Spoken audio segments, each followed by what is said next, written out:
పాకిస్తాన్ లో ఉద్రిక్త వాతావరణం నెలకొంది. పాకిస్తాన్ లోని రావల్పిండిలో తీవ్ర ఉద్రిక్త వాతావరణం నెలకొంది.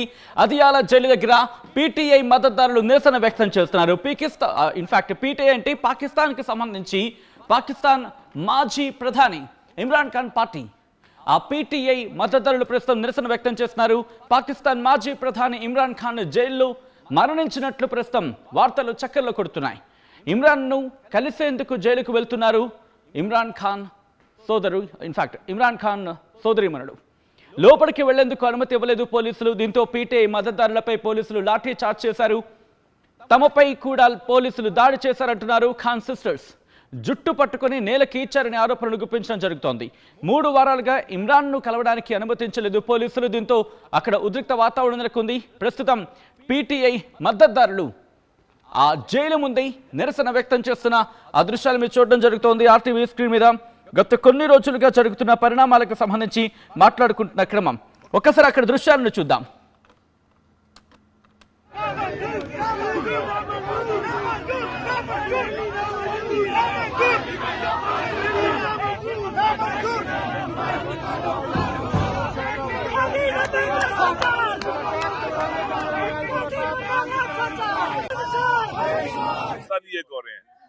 हम एक नेशन और कौम बन रहे हैं। पाकिस्तान के हर पाकिस्तानी की जिम्मेदारी है कि जुल्म के खिलाफ, नाइंसाफी के खिलाफ स्टैंड ले। कोई भी पाकिस्तानी और किसी भी पाकिस्तानी पर जुल्म हो तो उसका साथ दे। इस वक्त हमें मजलूमों को जालिमों के मुकाबले में इकट्ठे होना होगा। जालिम मुट्ठी पर है, मजलूम पाकिस्तान की सबसे बड़ी ताकत है। ये अगर उठेंगे तो जालिमों को छुपने की जगह नहीं मिलेगी। ये आज इतने बंदे हैं, आप ऐसा करेंगे पिछले मंगल से आज ज्यादा है, अगले मंगल को और ज्यादा होंगे और बढ़ेंगे। इसलिए जरूरी है कि इनका हक दिया जाए, मुलाकात करी जाए खान साहब के साथ। और एक पाकिस्तान का प्राइम मिनिस्टर रह चुका हुआ है। जेल में जो लोग होते हैं उनकी हकूक होते हैं, उनके बाकायदा जेल मैनुअल में लिखा हुआ है, इनकी मैनुअल में लेकर मुलाकात होनी चाहिए। क्यों नहीं कराते? क्यों डरते हैं उससे? क्यों गुफ्तत है उससे? मुलाकातों से डरते हैं, मुलाकातों से गुफ्तत है। मेरे ख्याल में ये डरे हुए लोगों की, बुखलाए हुए लोगों की निशानियां हैं और अपने अवाम के कहर और गजब से बचना चाहिए। पाकिस्तान के डरते हैं उससे अपने आप को, हालांकि इन्होंने वो दे दिया है, इम्यूनिटी दे दिया है, ये लॉ के ऊपर चले गए। अब तो इनको नहीं डरना चाहिए। अब तो इमरान खान जो मर्जी कह दे, ये तो इम्यूनिटी है इनको, ना इनको डरना नहीं चाहिए। आज भी 12 तक बैठे थे, टाइम तो खत्म 12 बजे तक हम बैठे थे। हम बैठने रहना था हमने। अगर ये हमें जब इसलिए मारा था इन्होंने खवातीन को और मर्दों को भी मारा था, और बैन जेल वाली वो भर दी थी क्योंकि बैठे नहीं रहे। बैठे रहेंगे बिल्कुल डरना या इजाजत दे दे। भाई मैं यही सवाल करना चाहती हूँ कि डरते क्यों हैं? एक मेरी बहन मिल ले, चले एक को जाने दें ताकि हम देख लें कि इमरान खान ठीक है, बस अमेरिका की मुलाकात करवा दें ताकि हम देख लें कि वो ठीक है, सेहतमंद है।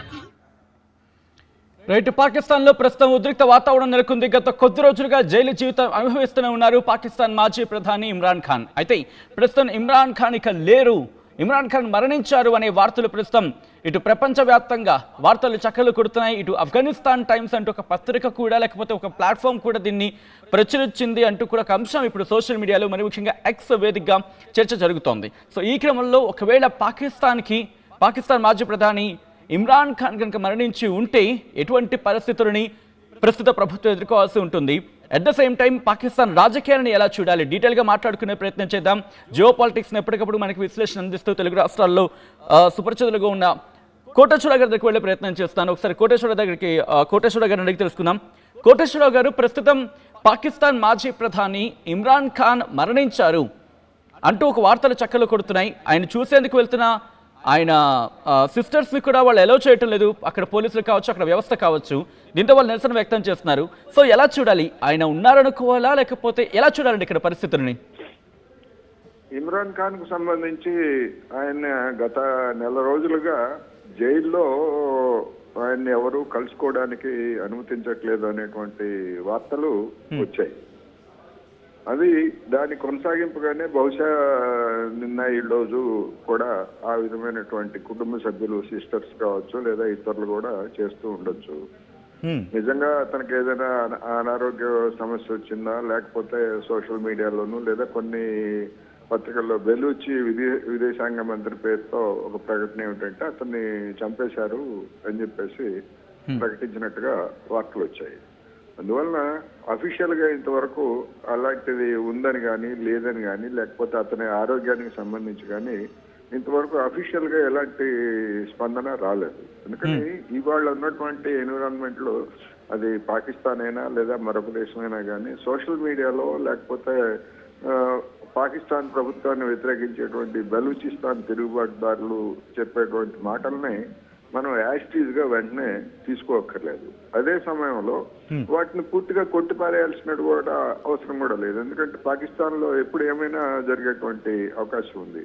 అక్కడ ఉన్నటువంటి మిలిటరీతో పాటు ఉన్నటువంటి పౌర అధికారులు వాళ్ళ కుమ్మక్కు లేదా ఎందుకంటే ఇమ్రాన్ ఖాన్ ని ఇప్పటికే వేధింపులు చేస్తున్నారనేటువంటిది మన అందరికీ తెలిసిందే. ఎందుకంటే అతను అమెరికా వ్యతిరేకమైనటువంటి వైఖరితో ఉన్నాడు కనుక. అందుకని ఏం జరిగినా కూడా ఆశ్చర్యం లేదు అనేటువంటిది మాత్రం చెప్పుకోవచ్చు. రైట్. అంటే కోటేశ్వర గారు ప్రస్తుతం గత కొన్ని రోజులుగా ఎందుకంటే ఆపరేషన్ సింధూర్ సందర్భంలో కూడా ఇటు మాట్లాడుకున్న క్రమంలో అంటే ఇమ్రాన్ ఖాన్ ఇక లేడు అనే వార్త అప్పుడు కూడా వినిపించింది. ఇప్పుడు జరుగుతున్న పరిణామాల్లో ఇది పాకిస్తాన్ రాజకీయాలను శాసించే అవకాశం ఉంది. ఎందుకంటే పీటీఐ గత ఎన్నికల్లో కూడా ప్రభావం చూపించే అవకాశం ఉంది. అఫ్ కోర్స్ అక్కడ మిత్రపక్షాలుగా వాళ్ళు గెలిచినప్పటికీ కూడా ఇంపాక్ట్ చూపించింది. కాబట్టి ఈసారి పూర్తిగా అణకదొక్కే కార్యక్రమంలో భాగంగా చూడాలి. దీన్ని ఎలా చూడొచ్చండి? ఒకవేళ అతన్ని చంపారు అనేటువంటి వార్త కనుక నిజము అయ్యేట్లయితే పాకిస్తాన్ లో పీటీఐ పార్టీకి తదుపరి నాయకుడు ఎవరు అనేటువంటి సమస్య ఎదురవుతుంది.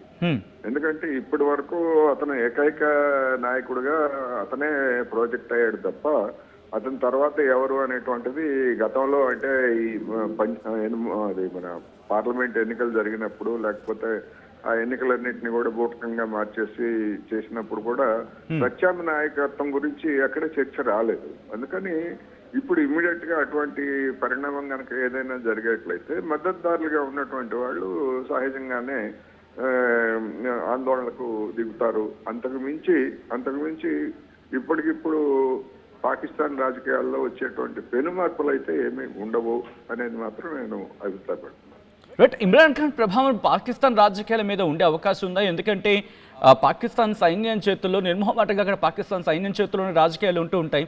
ఇమ్రాన్ ఖాన్ గద్దె దిగిపోవడానికి కూడా కారణం పాకిస్తాన్ అక్కడ సైన్యంతో ఆయన అంతగా సపోర్ట్గా వెళ్ళలేదు కాబట్టి గద్దె దిగిపోయాడు. ఆ తర్వాత ఇంకా పార్టీ కావచ్చు లేకపోతే రాజకీయంగా యాక్టివ్గా లేకపోవడం కారణం కూడా అదే అని చర్చ జరుగుతున్న క్రమంలో ఇస్ ఇట్ పాసిబుల్ అంటే ఒకవేళ బయటకు వచ్చినా లేకపోతే పీటీఐ దాని ఏమంటారు వాళ్ళ ఎస్టాబ్లిష్మెంట్ కంటిన్యూ చేయడం సాధ్యమేనా అండి? ఇప్పుడు ఇమ్రాన్ ఖాన్ పాకిస్తాన్ రాజకీయాల్లో అనూహ్యంగా ముందుకొచ్చినటువంటి నాయకుడు. అతని మొత్తం తీరుతెన్నులు అవన్నీ చూసినప్పుడు అమెరికాకు వ్యతిరేకమైనటువంటి వైఖరిని తీసుకున్నాడు. ఎందుకంటే మన ఉక్రెయిన్ యుద్ధం సమయంలో వెళ్లి పుతిన్ తో మాట్లాడి పుతిన్ కి మద్దతు ప్రకటించినటువంటి దృశ్యాలు కూడా మనం చూసాము. అందుకనే అతను అమెరికాకు వ్యతిరేకమైనటువంటి వైఖరి తీసుకున్నాడు కనుకనే అక్కడ ఉన్నటువంటి మిలిటరీ ఎప్పుడు కూడా అమెరికా కన్సర్న్లోనే పనిచేస్తుంది. పాకిస్తాన్ లో ఉన్నటువంటి మిలిటరీ ఎవరు అధికారంలో ఉన్నా, ముస్లిం లీగ్ అధికారంలో ఉన్నా లేదా మరొక పార్టీ అధికారంలో ఉన్నా మిలిటరీ కన్సర్న్లకి ఆ పరిధి దాటిపోతే మాత్రం వాళ్ళకి ఉద్యోగాలు ఊడిపోతాయి. అటువంటి పరిస్థితుల్లో అతను అమెరికా వ్యతిరేకమైనటువంటి వైఖరిని తీసుకున్న కారణంగానే అతన్ని ఆ విధమైనటువంటి వేధింపులకు గురి చేస్తున్నారు. ఇప్పుడు ఒకవేళ నిజంగా కనుక చంపేసేట్లయితే పాకిస్తాన్ లో మొత్తంగా చూసినప్పుడు అమెరికా వ్యతిరేకత అనేటువంటిది మరింతగా పెరుగుతుంది. ఇప్పటికీ ఉంది, అమెరికా అంటే వ్యతిరేకత ఉన్నది. ఇంకా ఇమ్రాన్ ఖాన్ కనుక నిజంగానే చంపినటువంటిది వార్తలు కనుక నిజమయ్యేట్లయితే అమెరికా వ్యతిరేకత ఇంకా పెరుగుతుంది. అయితే అది ఎప్పుడు బయటపడుతుంది, ఏ రూపంలో బయటపడుతుంది అంటే మరొక ప్రత్యామ్నాయ నాయకుడు రంగంలోకి వచ్చినప్పుడు మాత్రమే అది బయటపడుతుంది. ఎందుకంటే ఇప్పుడు అణచివేత విషయంలో పాకిస్తాన్ మిలిటరీ కానీ లేదా అమెరికా కానీ దాని గురించి మనం తక్కువ అంచనా వేయకూడదు. అక్కడ ప్రస్తుతం ఉన్న రాజకీయ పరిణామాల్లో పాకిస్తాన్లో పాకిస్తాన్ ఆర్మీని వ్యతిరేకించి పార్టీలు మనుగడ సాధించగలవా? ఎందుకంటే ప్రస్తుతం ఉన్న షహబాజ్ షరీఫ్ ప్రభుత్వం కూడా మైనారిటీ ప్రభుత్వమే. అక్కడ కూడా వాళ్ళు ఏమంటారు కూటమిగానే ఉన్నారు. బట్ సైన్యం మాట వింటే కానీ గట్టెక్కలేని పరిస్థితి. సో ఈ సిచ్యువేషన్లో పాకిస్తాన్లో పీటీఐ కంటిన్యూ చేయగలదా, లేకపోతే ఇంకో ఆల్టర్నేటివ్ కొత్త పార్టీ ఏమైనా పుట్టుకొచ్చే అవకాశం ఉంటుందా? చూడాలి. ఇప్పుడు ఇమ్రాన్ ఖాన్ జైల్లో ఉంటాడా, లేకపోతే ఒకవేళ సజీవుడిగా ఉంటే బయటకు వస్తాడా, వచ్చినప్పుడు ఏంటి? ఎందుకంటే ఇప్పుడు మనం చూస్తున్నాం డొనాల్డ్ ట్రంప్ మునీర్ని, మిలిటరీ అధికారిని మునీర్ని ఏ విధంగా దగ్గరికి తీశాడో, లేకపోతే ఏ విధమైనటువంటి ఆదరణ చూపిస్తున్నాడో మనం చూసాం కదా. భారత్ ఆపరేషన్ సింధూర్ సందర్భంగా లేదా ఇతర సందర్భాల్లో కూడా పాకిస్తాన్ కి బాహాటంగానే మద్దతు ప్రకటించినటువంటి తీరు మనం చూసాము. అందుకని ఇవాళ భారతదేశం మీద ఒకవైపు ఒత్తిడి చేస్తున్నటువంటి డొనాల్డ్ ట్రంప్ పాకిస్తాన్ ని వదులుకునేటువంటి పరిస్థితిలో లేడు ఇవాళ. అందుకని మరి మన దేశానికి కూడా ఇప్పుడు ఇది ఒక పరీక్షగానే ఉండే అవకాశం ఉంది. ఇప్పుడు ఆ కారణంగానే, ఆ ఒత్తిడి కారణంగానే ఇంతవరకు మన దేశం అమెరికా తోటి వాణిజ్య ఒప్పందాన్ని కూడా కుదుర్చుకోలేదు. అందుకని ఇవన్నీ చూసినప్పుడు, వీటన్నిటిని చూసినప్పుడు పాకిస్తాన్ తోటి అమెరికా సంబంధాలు ఇంకా మెరుగుపడతాయి. అమెరికా సంబంధాలు మెరుగుపడటం అంటే మునీర్ని మరింతగా పటిష్టపరిచేందుకే డొనాల్డ్ ట్రంప్, అమెరికా ప్రయత్నిస్తాయి. అటువంటి స్థితిలో ఆ విధానాలకు వ్యతిరేకంగా ముందుకొచ్చేటువంటి ఇమ్రాన్ ఖాన్ గాని లేదా మరొక ప్రత్యామ్నాయ రాజకీయ నాయకుడిని గాని పాక్ వ్యవస్థ, ముఖ్యంగా మిలిటరీ బయటకు రాణిస్తుందా అనేటువంటిది $1 మిలియన్ ప్రశ్న. నా అభిప్రాయం అయితే అటువంటి అవకాశం ఇవ్వరు అని మాత్రం నేను గట్టిగా చెప్పగలను. ఇక్కడ కంక్లూషన్కి వచ్చే క్రమంలో బంగ్లాదేశ్ షేక్ హసీనా బంగ్లాదేశ్ నుంచి వేయడం కావచ్చు, లేకపోతే ఇమ్రాన్ ఖాన్ ఇంకా జైలులో ఉండడం కావచ్చు, భారత్కి ఇదేమైనా ప్రతికూలంగా మరి అవకాశం ఉందా, లేకపోతే వీటికి భారతదేశానికి ఎటువంటి సంబంధం లేకుండా భారత్ తన గమ్యాన్ని, తన ప్రయాణం కొనసాగించే అవకాశం ఉందనుకోవాలండి? ఇప్పుడు భారత్ కి రెండు వైపులా అమెరికా ఎసురు పెట్టింది.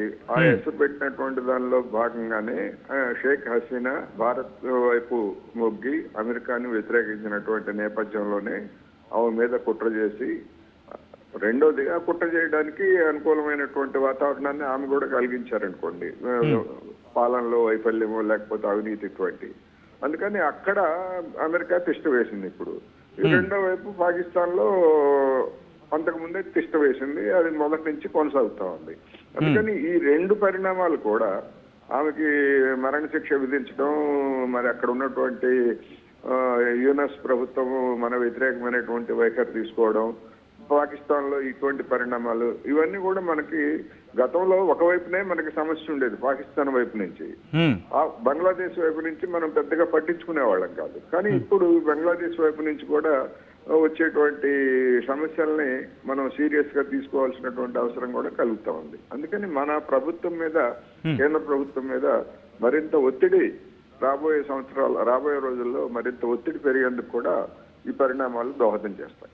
Right, thank you so much Koteswara garu. ఆయన ఈ అంశానికి సంబంధించి మీ వాల్యుబుల్ విశ్లేషణ అందించే ప్రయత్నం చేసినందుకు ఆయన మీ ఎంగేజ్ బిజీ టైంలో. Right, thank you so much once again Koteswara garu for joining with RTV. మొత్తంగా అయితే మాత్రం ఇటు ఇమ్రాన్ ఖాన్ సిస్టర్స్ ప్రస్తుతం ఇమ్రాన్ ఖాన్ ఉన్న జైలు దగ్గర వాళ్ళు బయటకు వచ్చి నిరసన వ్యక్తం చేస్తున్నారు, ఆందోళన వ్యక్తం చేస్తున్నారు.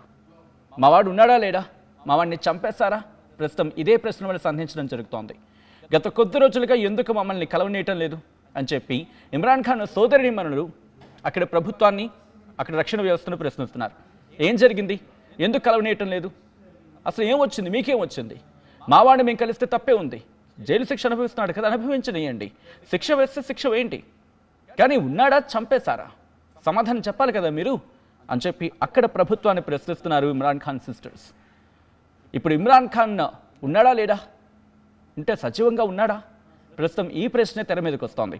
ఇది కేవలం మనం అంటున్న మాట కాదు, యావత్ ప్రపంచం ఈరోజు దీని గురించి చర్చించుకుంటుంది. గత కొద్ది గంటలుగా ఇదే అంశం చర్చలో ఉందంటే అర్థం చేసుకోవచ్చు జియో పాలిటిక్స్లో. సో ఈ క్రమంలో ఒకసారి పాకిస్తాన్ పాలిటిక్స్లో కీలకమైన పరిణామం కింద చెప్పుకుంటున్న ఇమ్రాన్ ఖాన్ ఘటన మీద వాళ్ళ సిస్టర్స్ రియాక్ట్ అయ్యారు. ఇమ్రాన్ ఖాన్ సిస్టర్స్ రియాక్ట్ అయ్యారు, వాళ్ళు ఏమంటున్నారో ముందుకు చూద్దాం. ये पे एतबार है हमारा, ये मरियम नवाज पे एतबार है हमारा, तो अब एक दफा मुलाकात करवा दें ताकि हम तसल्ली करने के वो ठीक है। बहुत शुक्रिया। डरते हैं उससे। अपने आप को, हालांकि इन्होंने वो दे दिया है, इम्यूनिटी दे दिया है, ये लॉ के ऊपर चले गए हैं। अब तो इनको नहीं डरना चाहिए। अब तो इमरान खान जो मर्जी कह दे, ये तो इम्यूनिटी है इनको, ना इनको डरना नहीं चाहिए। तो आज भी रात 12 तक बैठे थे, मीटिंग के टाइम तो खत्म। 12 बजे तक ना बैठे थे हम, बैठने रहना था हमने। अगर ये हमें जब मारे, इसलिए मारा था इन्होंने खवातीन को। అసలైన తొలి వెలుగు. ఫాలో వాట్సాప్ @తొలి వెలుగు official.